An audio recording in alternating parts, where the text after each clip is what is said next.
Hi, I'm Dr. Sassy. If you've been struggling with bladder leaks, urgency, or trouble emptying your bladder, you're not alone, and there's an effective treatment that doesn't require major surgery.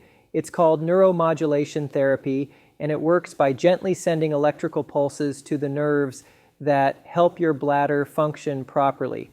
These signals help restore the normal communication between your brain and your bladder, giving you better control.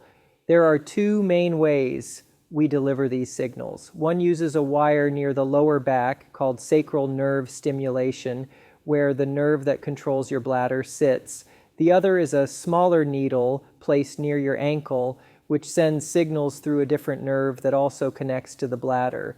The goal in both cases is to interrupt faulty messages and help your body hold and release urine the right way.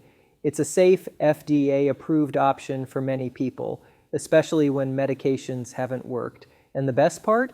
You can try it out first to see if it helps before making any big decisions.